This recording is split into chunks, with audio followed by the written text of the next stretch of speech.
ഇന്നത്തെ നമ്മുടെ റെസിപ്പി നല്ല അടിപൊളി ടേസ്റ്റ് ആയിട്ടുള്ള ഒരു ഡെസേർട്ട് ആയിട്ടാണ്. വളരെ സിമ്പിളായിട്ട് പെട്ടെന്ന് ഉണ്ടാക്കാൻ പറ്റുന്ന ഒരു ഐറ്റം തന്നെയാണ്. പിന്നെ കുറച്ചൊരു റിച്ച് ആണോ എന്ന് വെച്ചാൽ ഇത്തിരി ഹെവി ആണ്. പക്ഷെ എന്നാലും സ്പെഷ്യൽ ഡേയ്സിലൊക്കെ നമുക്ക് നല്ല ടേസ്റ്റിൽ ഉണ്ടാക്കാൻ പറ്റുന്ന നമ്മുടെ മിൽക്ക് കേക്കിൻ്റെ ഒക്കെ ഒരു വേറൊരു വേർഷൻ എന്ന് പറയാം. അപ്പോൾ നിങ്ങൾക്ക് ഇഷ്ടമാവുമെന്ന് തന്നെ വിചാരിക്കുന്നു. കണ്ടുകൊണ്ടിരിക്കുന്ന സമയത്ത് ഇഷ്ടപ്പെട്ടിട്ടുണ്ടെങ്കിൽ ആ ലൈക്ക് ബട്ടൺ ഒന്ന് പ്രസ് ചെയ്യേണ്ട കാര്യം മറക്കരുത്. അപ്പോൾ ഇതൊന്ന് കണ്ടു നോക്കിയാലോ. അപ്പോൾ ഈ ഒരു ഡെസേർട്ടിന് വേണ്ടിയിട്ട് ആദ്യം ഇതിലേക്കൊരു ചെറിയ സ്പോഞ്ച് കേക്ക് ഉണ്ടാക്കി വെക്കണം. ഒരു 2 മുട്ടയും 1/2 കപ്പ് മൈദയും വരുന്ന രീതിയിലുള്ള ഒരു കേക്കാണ് കേട്ടോ. അപ്പം കേക്ക് ഉണ്ടാക്കുന്ന വീഡിയോ കാണിക്കാത്തത് എന്താണെന്ന് വെച്ചാൽ 2-3 രീതിയിൽ സ്പോഞ്ച് വീട്ടിൽ ചെയ്യുന്ന ഡീറ്റെയിൽ വീഡിയോ മുൻപ് ചെയ്തിട്ടുള്ളത് കൊണ്ടാണ്. അതിൻ്റെ ലിങ്ക് ഡിസ്ക്രിപ്ഷനിൽ കൊടുത്തിട്ടുണ്ട്. അപ്പോൾ ഇതൊരു സൈഡിലേക്ക് വെക്കാം. ഇനി ഒരു ബൗളിലേക്ക് ഒരു 1/2 കപ്പ് നിറച്ച് വിപ്പിംഗ് ക്രീമാണ് ഒഴിച്ചു കൊടുക്കുന്നത്. നല്ല തണുത്തിരിക്കുന്ന വിപ്പിംഗ് ക്രീമാണ് കേട്ടോ. ശരിക്കും ഒരു 1/2 to 1/4 കപ്പ് വേണ്ടി വരും. നമ്മൾ എടുക്കുന്ന കേക്കിൻ്റെ വലുപ്പവും കാര്യമൊക്കെ നോക്കിയിട്ട് എടുത്താൽ മതി. അതിൻ്റെ കൂടെ തന്നെ ഒരു 1/2 കപ്പ് നല്ല തണുത്തിരിക്കുന്ന പാലാണ് ഞാൻ എടുത്തിട്ടുള്ളത്. ഈ പാലിന് പകരമായിട്ട് നമുക്ക് റെയിൻബോ മിൽക്കൊക്കെ വേണമെങ്കിൽ അതും എടുക്കാം. അല്ലെങ്കിൽ പാൽ നന്നായിട്ട് ഒരു 2-3 മിനിറ്റ് നല്ലോണം തിളപ്പിച്ചതിന് ശേഷം ഫ്രിഡ്ജിൽ വെച്ച് നന്നായിട്ട് തണുപ്പിച്ചെടുത്തിട്ടുള്ള പാലാണ് ഇതിലേക്ക് വേണ്ടിയിട്ട് എടുത്തിട്ടുള്ളത്. അതിൻ്റെ കൂടെ തന്നെ ഒരു 1/2 കപ്പ് കണ്ടൻസ്ഡ് മിൽക്കും ഒഴിച്ചു കൊടുക്കുന്നുണ്ട് മധുരത്തിന് വേണ്ടിയിട്ട്. എന്നിട്ട് ഇതെല്ലാം കൂടെ ചേർത്തിട്ട് നല്ലോണം ഒന്ന് മിക്സ് ചെയ്ത് യോജിപ്പിച്ചെടുക്കുകയാണ് വേണ്ടത്. അപ്പോൾ ഇതിൽ പ്രത്യേക ഒരു കാര്യം പറയാനുള്ള എന്താണെന്ന് വെച്ചാൽ നമ്മൾ എടുക്കുന്ന കേക്കിന് വലിപ്പം ഇപ്പോൾ പുഡിംഗ് ട്രേയിലേക്കൊക്കെ വെക്കുമ്പോൾ കുറച്ച് കൂടുതൽ ഈ ഒരു മിക്സ് വേണമെന്നുണ്ടെങ്കിൽ ഒരു 1/4 കപ്പും കൂടെ അളവിൽ എടുത്താൽ മതി കേട്ടോ. ഈ സമയത്ത് ഞാൻ ഒരു 2 തുള്ളി പിസ്ത മിക്സ് എസൻസ് കൂടെ ചേർത്ത് കൊടുക്കുന്നുണ്ട്. നല്ലൊരു ടേസ്റ്റും നല്ലൊരു ഫ്ലേവറൊക്കെ കുറച്ചുകൂടെ കൂടുതൽ കിട്ടും. നമുക്ക് എത്രത്തോളം ഇഷ്ടമാണെന്നുണ്ടെങ്കിൽ ഒഴിക്കാം. ഒരുപാട് പച്ച കളർ ആക്കണമെന്നില്ല, ഒരു ലൈറ്റ് കളർ മതി കേട്ടോ. ഇതുപോലെ നന്നായിട്ട് മിക്സാക്കി എടുത്തതിന് ശേഷം ഇതൊരു സൈഡിലേക്ക് വെക്കാം.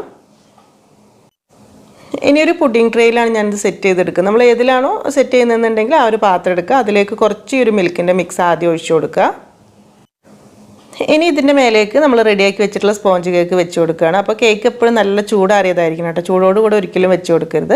എന്നിട്ടൊരു ഫോർക്കോ കത്തിയോട്ട് വെച്ചിട്ട് ഇതുപോലെ നല്ലോണം ഒന്ന് കുത്തി കൊടുക്കുക. കാരണം നമ്മൾ ലെയറായിട്ട് കട്ട് ചെയ്യുന്നൊന്നുമില്ല. ഇത് അത്യാവശ്യം ഇതുപോലെ ഒന്ന് അങ്ങ് ഹോൾ ഇട്ട് കൊടുത്താൽ മതി. എന്നിട്ട് ഇതിൻ്റെ മേലേക്ക് നമ്മൾ റെഡിയാക്കി വെച്ചിട്ടുള്ള മിൽക്കിൻ്റെ മിക്സ് ഉണ്ടല്ലോ, അത്യാവശ്യം നന്നായിട്ടൊന്ന് കവർ ചെയ്യുന്ന രീതിയിൽ ഒഴിച്ചു കൊടുക്കുക. ആ മിൽക്കിൻ്റെ മിക്സ് മുഴുവനായിട്ട് ഒഴിക്കേണ്ട, ഒരു ഇത്തിരി ബാക്കി വെക്കണം. കാരണം ലാസ്റ്റ് ഒരു ഇത്തിരി ആവശ്യമുണ്ട്. എന്നാലും കേക്ക് അത്യാവശ്യം കുതിരും വേണ്ട. അപ്പം തികഞ്ഞിട്ടില്ലെങ്കിൽ ഇത്തിരി കൂടെ അങ്ങ് മിക്സ് ചെയ്തെടുത്താൽ മതി. ഇനി ഇതിലേക്ക് കുറച്ച് ഫ്രഷ് ആയിട്ടുള്ള ഫ്രൂട്ട്സ് കട്ട് ചെയ്തെടുത്തിട്ടുണ്ട്. നമ്മൾ സാധാരണ ഫ്രൂട്ട് സലാഡിനൊക്കെ എടുക്കുന്ന ഐറ്റംസ് തന്നെ. അതായത് ഇപ്പോൾ പൈനാപ്പിൾ, ഓറഞ്ച് അതൊന്നും വേണ്ട. മുന്തിരിയൊക്കെ വേണമെങ്കിൽ കുറച്ച് എടുക്കാം കേട്ടോ. എല്ലാം ഒരു 1/4 കപ്പ് അളവിലൊക്കെ മതിയാകും. എന്നിട്ട് ഇതെല്ലാം കൂടെ ചേർത്തിട്ട് ഇതുപോലെ നല്ലോണം ഒന്ന് മിക്സ് ആക്കി എടുത്തിട്ട് ഇപ്പോൾ നമ്മൾ ആദ്യം കുതിർത്ത് വെച്ചിട്ടുള്ള കേക്ക് ഉണ്ടല്ലോ, അതിൻ്റെ മേലേക്ക് ഫ്രൂട്ട്സ് മുഴുവനായിട്ട് അങ്ങ് നിരത്തി കൊടുക്കുകയാണ് ചെയ്യുന്നത്. അപ്പോൾ ഇത് എത്രത്തോളം ഇടയ്ക്ക് ഇങ്ങനെ കടിക്കാൻ ഇഷ്ടമുണ്ടെന്നുണ്ടെങ്കിൽ അതിനനുസരിച്ച് അങ്ങ് എടുത്താൽ മതി കേട്ടോ. പ്രത്യേക ഒരു അളവ് പറയുന്നില്ല. പിന്നെ കുറച്ച് മധുരം വേണമെന്നുണ്ടെങ്കിൽ ഫ്രൂട്ട്സ് മിക്സ് ആക്കുന്ന സമയത്ത് 1-2 ടേബിൾ സ്പൂൺ പഞ്ചസാര ചേർത്തിട്ട് വേണമെങ്കിൽ മിക്സ് ആക്കി എടുക്കാം. നല്ലതായിരിക്കും വേണമെങ്കിൽ കേട്ടോ. പക്ഷേ കുഴപ്പമൊന്നുമില്ല. കാരണം നമ്മൾ ഇതുപോലെ ഫ്രൂട്ട്സ് ഇങ്ങനെ മിക്സ് ആക്കിയതിന് അതിൻ്റെ മേലെ കൂടെ ഈ ഒരു മിൽക്കിൻ്റെ മിക്സ് ഒഴിക്കുന്നുണ്ട് അത്യാവശ്യം. അപ്പോൾ അതുകൊണ്ട് പിന്നെ ഞാൻ പഞ്ചസാര ഒന്ന് എക്സ്ട്രാ ഇടാത്തത് കേട്ടോ. അപ്പം ഇത് അതിൽ കുറച്ചൊക്കെ അങ്ങ് പിടിച്ചോളും. ഫ്രൂട്ട്സിൻ്റെ എല്ലാ ഭാഗത്തും എത്തുന്ന രീതിയിൽ അത്യാവശ്യം ഒഴിച്ചു കൊടുക്കുക. മിൽക്ക് മിക്സ് ഒഴിക്കുന്ന സമയത്ത് ഒരു ഇത്തിരി കൂടെ ബാക്കി വെക്കണം കേട്ടോ. കാരണം ലാസ്റ്റ് നമുക്ക് സെർവ് ചെയ്യുന്ന സമയത്ത് കുറച്ച് വേണം. ഇൻ കേസിന് ഇത് തീർന്നു പോയിട്ടുണ്ടെങ്കിൽ ആ ഒരു 3 മിൽക്കിൻ്റെ മിക്സും കൂടെ ഇത്തിരിയും കൂടെ ഒന്ന് മിക്സ് ആക്കി എടുത്താൽ മതി. ഒരു 1/4 കപ്പ് അളവിലും കൂടെ വേണ്ടി വരും നമ്മൾ എടുത്തതിനേക്കാളും. കാരണം എന്നാലേ ടേസ്റ്റ് ഉണ്ടാവുള്ളൂ. അപ്പം ഇത് ഇത്രയും സെറ്റ് ചെയ്തതിന് ശേഷം നമ്മളിത് ഫ്രിഡ്ജിൽ വെച്ച് നല്ലോണം തണുപ്പിച്ചെടുക്കുന്നുണ്ട്. അതിന് ശേഷമാണ് ബാക്കിയുള്ള കാര്യങ്ങൾ ചെയ്യുന്നത് കേട്ടോ. കുറച്ചുകൂടെ പരിപാടി ബാക്കിയുണ്ട്. പക്ഷേ ഈ ഒരു കേക്കും ഫ്രൂട്ട്സും ഫ്രിഡ്ജിൽ വെച്ചിട്ട് നമുക്ക് എത്രത്തോളം തണുപ്പ് വേണമെന്നുണ്ടെങ്കിൽ അതിനനുസരിച്ചിട്ട് 1 മണിക്കൂറിലും കുറച്ച് കൂടുതലൊക്കെ വെച്ച് കഴിഞ്ഞാൽ അത്യാവശ്യം തണുപ്പായി കിട്ടിക്കോളും. എന്നിട്ട് കഴിക്കുമ്പോഴേ ടേസ്റ്റ് ഉണ്ടാവുള്ളൂ. അപ്പോൾ ഇത് ഞാൻ പുറത്തെടുത്തിട്ടുണ്ട്. ഇനിയിപ്പോൾ സെർവ് ചെയ്യാൻ വേണ്ടി പോവുകയാണ്. അപ്പം ആ ഒരു സമയത്ത് ഇതിലേക്ക് കുറച്ചൊരു ചോക്ലേറ്റ് ബട്ടൺസ് ഇട്ട് കൊടുക്കുന്നുണ്ട്. നമ്മൾ സാധാ ചോക്ലേറ്റ് ചിപ്സ് അങ്ങനെ ഇടയ്ക്ക് എന്തെങ്കിലും കടിക്കാൻ ഇഷ്ടമുള്ള എന്താണെന്ന് വെച്ചാൽ ഇട്ട് കൊടുക്കാം. ഇത്രയും ചെയ്തിട്ട് ഇതിൻ്റെ മേലേക്ക് നമ്മൾ ആദ്യം കുറച്ച് മിൽക്കിൻ്റെ മിക്സ് ബാക്കി വെച്ചിട്ടുണ്ടല്ലോ, അത് മുഴുവനായിട്ട് അങ്ങ് ഒഴിച്ചു കൊടുക്കുകയാണ് കേട്ടോ. അതായത് സെർവ് ചെയ്യുന്നത് എപ്പോഴാണോ ആ സമയത്ത് ഇത് ഒഴിച്ചു കൊടുക്കണം. എന്നാലേ ടേസ്റ്റ് ഉണ്ടാവുള്ളൂ. അല്ലെങ്കിൽ കേക്ക് മൊത്തത്തിൽ ആ കുതിർന്നിരിക്കുന്ന രസം ഉണ്ടാവുള്ളൂ. ഇതാകുമ്പം ഇതും കൂടെ ഇങ്ങനെ കൂട്ടി ഇങ്ങനെ കോരി കഴിക്കുമ്പോഴാണ് ഒരു സ്പെഷ്യൽ ടേസ്റ്റ്. അപ്പോൾ അത്യാവശ്യം ഒഴിച്ചു കൊടുക്കണം. ലാസ്റ്റ് ഇതിൻ്റെ മേലേക്കായിട്ട് നമ്മൾ ബേക്കിംഗ് ഷോപ്പിൽ നിന്നൊക്കെ വാങ്ങിക്കുന്ന ഫിയോൺടീൻ കുറച്ച് ഇട്ട് കൊടുക്കുന്നുണ്ട്. ഇത് നല്ല ടേസ്റ്റാണ് കേട്ടോ. ശരിക്കും പറഞ്ഞാൽ ഇതാണ് ഇതിൻ്റെ സ്പെഷ്യലായിട്ട് ഈ ഒരു റെസിപ്പിയിൽ വരുന്നത്. ഇതുകൂടെ കൂട്ടി കഴിക്കുന്ന സമയത്ത് ഒരു പ്രത്യേക ടേസ്റ്റാണ്. ഇതിപ്പോൾ നമ്മൾ ബേക്കിങ്ങിന് വേണ്ടിയിട്ടുള്ള ഐറ്റംസൊക്കെ വാങ്ങിക്കുന്ന എല്ലാ കടകളിലും ഉണ്ടാവും കേട്ടോ. അപ്പോൾ ഇതെന്ന് വെച്ചാൽ നമ്മൾ അന്നൊരു ഗിഫ്റ്റ് അൺബോക്സ് ചെയ്തിട്ടുണ്ടായിരുന്നല്ലോ. ഇവിടെ ഒരു ബേക്കിംഗ് ഷോപ്പിൽ നിന്ന് അവർ കുറച്ച് ഗിഫ്റ്റ് തന്നത്. അപ്പോൾ അതിലുണ്ടായിരുന്നതാണ്. അപ്പോൾ അത് വെച്ചിട്ട് ചെയ്യാമെന്ന് വിചാരിച്ച് ചെയ്തു എന്നുള്ളൂ. പിന്നെ ഇത് വീട്ടിൽ നമുക്ക് ഉണ്ടാക്കിയെടുക്കാനും പറ്റും കേട്ടോ. അത് നമുക്ക് പിന്നീട് ഒരു ദിവസം ചെയ്യാം എന്തായാലും. അപ്പോൾ ഇത്രയൊക്കെ ചെയ്ത് കഴിഞ്ഞിട്ട് ഇനി ഏറ്റവും ലാസ്റ്റ് വേണമെന്നുണ്ടെങ്കിൽ ഒരു ഇത്തിരി ബൂസ്റ്റ് പൊടി ഇതിൻ്റെ മേലെ കൂടെ ഒരു ഭംഗിക്ക് വേണ്ടിയിട്ട്, പിന്നെ കഴിക്കുന്ന സമയത്ത് ആ ഒരു ടേസ്റ്റ് ഇഷ്ടമാണെങ്കിൽ ഇതുപോലെ ഒന്ന് ഇട്ട് കൊടുക്കാം കേട്ടോ. അപ്പോൾ ഇത്രയേ ഉള്ളൂ പരിപാടി. അപ്പോൾ ഇത്രയേ ഉള്ളൂ പരിപാടി. നമ്മുടെ സാധാ ഒരു ട്രസ്ലെച്ചസ് കേക്കിൻ്റെ ഒക്കെ ഏകദേശം അതുപോലെ തന്നെ. അതിൽ കുറച്ചുകൂടെയൊക്കെ വിപ്പിംഗ് ക്രീമൊക്കെ കൂടുതൽ വരുന്നുണ്ട്. അതിന് പകരം നമ്മൾ കുറച്ച് ഫ്രൂട്ട്സൊക്കെ ഇങ്ങനെ ഇടയ്ക്ക് കടിക്കാനൊക്കെ വേണ്ടി കൊടുത്തിട്ടുണ്ട്. അത്രയേ ഉള്ളൂ. പിന്നെ അതിനേക്കാളും കൂടുതൽ ടേസ്റ്റ് ഉണ്ടോ എന്ന് വെച്ചാൽ ഒരു വെറൈറ്റിക്ക് വേണ്ടി ചെയ്ത് നോക്കാം. അത്രയേ ഉള്ളൂ കേട്ടോ.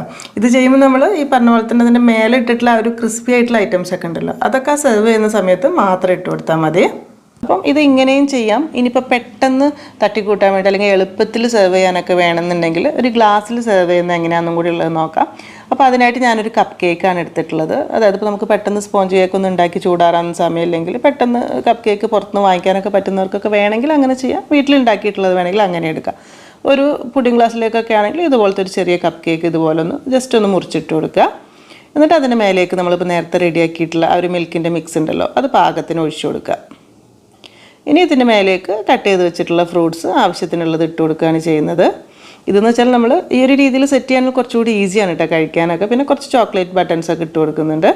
എന്നിട്ട് അതിൻ്റെ മേലേക്ക് കുറച്ചുകൂടെ മിൽക്കിൻ്റെ മിക്സ് ഒഴിച്ച് കൊടുക്കുന്നുണ്ട്. അപ്പോൾ നല്ല രസമായിരിക്കും കോരി കഴിക്കുന്ന സമയത്ത് ഒരു സ്പെഷ്യൽ ടേസ്റ്റ് കിട്ടിക്കോളും. ഇനി ഏറ്റവും ലാസ്റ്റ് കഴിക്കുന്ന സമയത്ത് ഈ ഒരു സാധനം കൂടെ മേലെ കൂടെ ഇട്ട് കൊടുക്കുക. വേണമെങ്കിൽ ഒരു ഇത്തിരി ബൂസ്റ്റിൻ്റെ പൊടിയും കൂടി ഇട്ട് കൊടുത്തിട്ട് പെട്ടെന്ന് തന്നെ കോരി കഴിച്ചാൽ നല്ല ടേസ്റ്റ് ആയിരിക്കും കഴിക്കാൻ. അതായത് ആ ഒരു ക്രിസ്പി ആയിട്ടുള്ളതും പിന്നെ ഫ്രൂട്ട്സും പിന്നെ നല്ല കുതിർന്നിരിക്കുന്ന കേക്കും എല്ലാം കൂടെ കോരി കഴിക്കുമ്പോൾ ഒരു സ്പെഷ്യൽ ടേസ്റ്റ്. അത്രയേ ഉള്ളൂ കേട്ടോ സംഭവം. ഇതിപ്പോൾ നമുക്ക് കുറച്ച് കൂടുതൽ ആളുകൾക്ക് സെർവ് ചെയ്യാൻ വേണ്ടിയിട്ടാണെങ്കിൽ ഇതുപോലെ വലിയൊരു പാത്രത്തിലൊക്കെ സെറ്റ് ചെയ്തെടുക്കുക. അല്ലെങ്കിൽ കുറച്ച് ചെറിയ പാത്രത്തിൽ ചെറിയ ഗ്ലാസ്സിലൊക്കെ വേണമെങ്കിൽ സെറ്റ് ചെയ്യാൻ കുറച്ചുകൂടി ഈസി ആയിരിക്കും. പെട്ടെന്ന് ചെയ്തെടുക്കാം, അതാണ് സംഭവം. കപ്പ് കേക്കൊക്കെ ഉണ്ടെങ്കിൽ കുറച്ചുകൂടി ഈസി ആയിരിക്കും. അപ്പോൾ നിങ്ങൾക്ക് ഇഷ്ടമായി എന്ന് വിചാരിക്കുന്നു. ചെയ്ത് നോക്കുന്നുണ്ടെങ്കിൽ ഫീഡ്ബാക്കൊക്കെ അറിയിക്കുക. വീഡിയോ ഇഷ്ടപ്പെട്ടിട്ടുണ്ടെങ്കിൽ ലൈക്ക് ചെയ്യേണ്ട കാര്യം പ്രത്യേകം മറക്കരുത്. അപ്പോൾ ഇനി എന്തായാലും എന്നത്തെയും പോലെ തന്നെ നല്ല റെസിപ്പീസായിട്ട് നമുക്ക് പുതിയ വീഡിയോയിൽ കാണാം. താങ്ക്